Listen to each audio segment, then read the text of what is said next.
বউবাজারে ভেঙে পড়ল পুরনো বাড়ির একাংশ। রামকানাই অধিকারী লেনে একটি বাড়ি ভাঙার কাজ চলছিল। আজ সকালে কাজ চলাকালীন পাশের বাড়ির দেওয়াল ভেঙে পড়ে। বউবাজারে ভেঙে পড়ল পুরনো বাড়ির একাংশ। আমরা সরাসরি যাব আমাদের প্রতিনিধি সুস্মিত মজুমদারের কাছে। সুস্মিত, বউবাজারে আজ একাংশ বাড়ির পুরানো অংশ ভেঙে পড়েছে, বর্তমানে কি ছবি উঠে আসছে জানো? দেখো, একেবারেই স্বর্ণালী 6/1A রামকানাই অধিকারী লেন এই বাড়িটি কিন্তু ভাঙার কাজ চলছিল, অর্থাৎ ভেঙে আবার নতুন করে মেরামতির কাজ। আমরা জানি যে গত কয়েক সপ্তাহ ধরে কলকাতা শহরে কিন্তু বাড়ি ভাঙা এই একদম চলে আসছে। বিভিন্ন জায়গায় বাড়ি ভেঙে যাচ্ছিল, একটি নির্মীয়মান বাড়ি ভেঙে পড়েছিল, আবার তার কিছুদিনের মধ্যে কিন্তু আবারও একটি নির্মীয়মান বাড়ি ভেঙে পড়ে এবং তারপরে কিন্তু কলকাতা পুরসভা এবং কলকাতা পুলিশের পক্ষ থেকে কিন্তু একটি টিম করা হয়, যার মধ্যে কিন্তু বলা হয়েছিল কলকাতা শহরে যত পুরাতন বাড়ি, যত ক্ষতিগ্রস্ত বাড়ি রয়েছে, যেই বাড়িগুলো কিন্তু চিহ্নিতকরণ করা হয়েছে, যেই বাড়িগুলো সারানো সম্ভব, যেই বাড়িগুলো একেবারেই সারানো সম্ভব না, সেই বাড়িগুলোকে ভেঙে ফেলতে হবে, যাতে সেই বাড়িগুলো ভেঙে অন্য কোনো বাড়ি বা অন্য কোনো কারোর ক্ষতি না করতে পারে সেই জায়গা থেকে দাঁড়িয়ে। আর যেগুলো সারিয়ে নেওয়া সম্ভব সেইগুলো যেন অতি সত্বর সারিয়ে নেওয়া যায় সেই জায়গা থেকে দাঁড়িয়ে। যদি ভোট আসন্ন হয়ে গিয়েছে সেই কারণে পুরসভার কাজ রদ হয়ে গিয়েছিল, শ্লথ গতিতে চলছিল, কিন্তু আমরা দেখেছি গতদিন খোদ মেয়রের পাড়াতেই এরকম একটি পুরাতন বাড়ি, যার মেনটেনেন্স হতো বাড়ির মালিকের দাবি, কিন্তু মেনটেনেন্স হওয়া সত্ত্বেও সেই বাড়ির কান্নিক্স ভেঙে পড়ে। বড়সড় বিপদ হতে পারত, কিন্তু বড়সড় বিপদ হয়নি। সেদিন সানডে ছিল, সেই জন্য সেখানে লোকজন কম ছিল, সেই পথে লোক কম ছিল, কিন্তু আজকেও কিন্তু ঠিক একই ঘটনা। এই পুরাতন বাড়ি, যেই বাড়িটির ভাঙার কাজ চলছিল, কিন্তু দুর্ভাগ্যবশত যেই বাড়িটি ভাঙার কাজ চলছিল সেই বাড়িটির ভাঙার কাজ যেমন চলছিল, ঠিক তার পাশেই আর একটি বাড়ি, তার দেয়াল একদম হুড়মুড়িয়ে ভেঙে পড়েছে। যদিও ফরচুনেটলি কারোর কোনো ক্ষতি হয়নি, কোনো মানুষের কোনো ক্ষতি হয়নি, তবে বড়সড় দুর্ঘটনা হতে পারত, এমনটাই কিন্তু এলাকার লোকজনের দাবি করছে তারা। কারণ এই যে চত্বর, এই এলাকা তুমি দেখতে পাচ্ছ, এই এলাকা কিন্তু 100 বছরের প্রাচীন যে বাড়িঘরগুলো রয়েছে, প্রত্যেকটি বাড়িঘর কিন্তু 100 বছরেরও প্রাচীন, এবং সেই কারণেই কিন্তু যে এলাকা রয়েছে সেই এলাকার যারা বাসিন্দা রয়েছে তারা কিন্তু আতঙ্কে রয়েছে। তার কারণ এই মুহূর্তে কাউন্সিলর তিনি এসেছিলেন, তিনি কিন্তু জানিয়েছেন যে পুরসভার পক্ষ থেকে যে বাড়ি তৈরি করার যে প্ল্যান রয়েছে সেই বিষয়টা সবার অবগত, কিভাবে তৈরি করতে হয়, কি কি মেটেরিয়ালস ব্যবহার করতে হয়, কি কি নিরাপত্তা নিতে হয়, তবে বাড়ি ভাঙার ক্ষেত্রে কি কি নিরাপত্তা নিতে হয় সেই সমস্ত বিষয়টা কিন্তু পুরসভার যারা লোক রয়েছে তারা কিন্তু অবগত নয়, এবং সেই কারণে দাঁড়িয়েই কিন্তু এই ধরনের বিপত্তি হয়েছে। যদি সেরকম সাবধানতা অবলম্বন করা যেত তাহলে হয়তো এই ধরনের দুর্ঘটনা ঘটতো না, বা এই যে ঘটনা ঘটেছে সেটা কিন্তু হতো না, এমনটা কিন্তু যারা এলাকার লোকজন রয়েছেন তারা যেমনটা বলছেন, এবং পাশাপাশি এলাকার যে কাউন্সিলর তিনি স্বয়ং এসেছেন, এসে শুধু এই বাড়িটি নয়, যে এই বাড়িটি ভেঙেছে সেই বাড়িটি নয়, এলাকার যারা লোকজনরা রয়েছেন তারা কি বলছেন, তাদের মন্তব্য নেওয়া সম্ভব কি?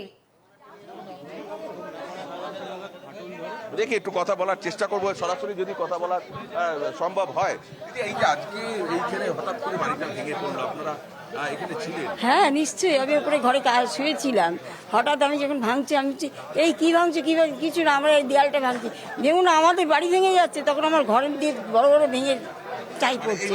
এইবার আমরাই আছি, তাই আর ছিলাম বা আছি, এটা আমাদেরই তো বাড়ি। হ্যাঁ, তাই যদি তোমরা এরমভাবে ভেঙো না, আমাদের ঘর ভেঙে যাচ্ছে, কি করব, আমাদের এখানে ভাড়া বাদ দেবে, আমাকে তার উত্তর দিচ্ছে ভাড়া বাদ দেবে। ঠিক আছে, কিছু বলার নেই। তারপরে হুড় করে পাঁচিল ভেঙে পড়ে গেল আমাদের আমার চারতলা। না, ক্ষতি হয়নি, ক্ষতি হতো, ক্ষতি হয়ে যেত। দেখো স্বর্ণালী, আমরা আরো একটু কথা বলার চেষ্টা করবো আরো একজনের সাথে। দিদি, এই যে আজকে সকালবেলা হঠাৎ উঠে দেখলেন যে বাড়ি ভেঙে গেছে, কি হয়েছিল?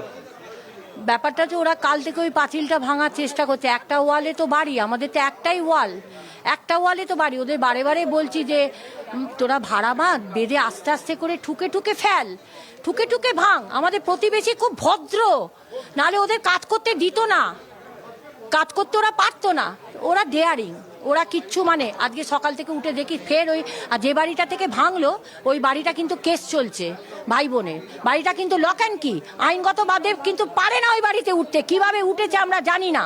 আমি জানলেও আপনাদের কাছে মিডিয়াতে বলতে আমি সেটা বাধ্য নই। কাউন্সিলর তো নিজে এসেছিলেন, তাকে বলেছেন? না, কাউন্সিলর আজকে আসেননি, ওনাকে জানানো হয়েছিল, উনি আমাদের বসিয়েও ছিলেন, কিন্তু প্রমোটার আসেননি, ওনার প্রতিনিধি এসেছিল।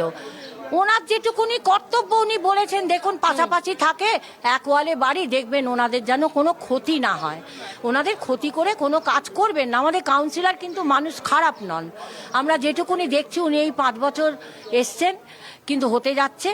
ওনার কিন্তু খুব সহানুভূতি, মানুষের পাশে থাকার মতন সহানুভূতিমূলক আর কি মনোভাবাপন্ন মানুষ উনি। ওনার এখানে কোনো দোষ নেই, কিন্তু প্রমোটার যদি বাজে হয়, তাদের লেবাররা যদি বদমাইশ হয়, তাহলে কাউন্সিলর কি করবে বলুন তো? কাউন্সিলর কি সারাক্ষণ বাড়ি ভাড়া দেবে আমাদের?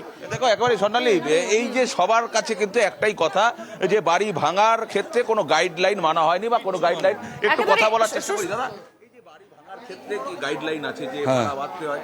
কিচ্ছু করেনি। ইভেন দেখুন কিছুদিন আগে অবধি এই গেটটা বসাবার আগে, হ্যাঁ দিয়েছে দুয়াদি, কিছুদিন আগে এই গেটটা বসাবার আগে এই দেয়ালটা এরা ভেঙে দিচ্ছিল। তখন আমরা বলি যে আপনি দেয়ালটা ভাঙছেন কেন, এগুলো তো আমার জেঠিমার দেয়াল ওপরে এই ঘরটা, ভালো দেয়ালগুলো। না না না না না আমরা ভুল হয়ে গেছে সরিয়ে দিচ্ছি বলে সরিয়ে দিল। তারপরে আমরা যখন ওকে একাধিকবার বলি যে কে তোমাদের প্রমোটার, আমাদের সাথে একবার বসাও, আমাদের সাথে একবার কথা বলো, তুমি তোমার জায়গা কিনেছো, তুমি তোমার বাড়ি করবে, কিন্তু লোকের ভেঙে অসুস্থতা করে তো তার বলে নয়, আপনি করুন না। এই আজকে যাবো কালকে যাবো, আর ধারাধার এসে ভেঙে যাচ্ছে। রাত্রিবেলা বড় বড় লরি ঢোকায়, লরি ডেকে সেই ধুমধাম করে ইটের সমস্ত ফেলে। বাড়িগুলো তো প্রত্যেকটা 100 বছরেরও প্রাচীন, এবার 350-400 বছরের পুরনো এগুলো। যেই বাড়িটা ভাঙার কাজ চলছিল সেটা কোনো আইনি জটিলতা বা আইনি কোনো সমস্যা? যেই বাড়িটা ভাঙার কাজ চলছিল আইনি সমস্যা বলতে গেলে দেখুন, এটা তো আমাদের শরিকানিরই একজনের বাড়ি, এদের নিজেদের মধ্যে সমস্ত ঠিকঠাক নেই।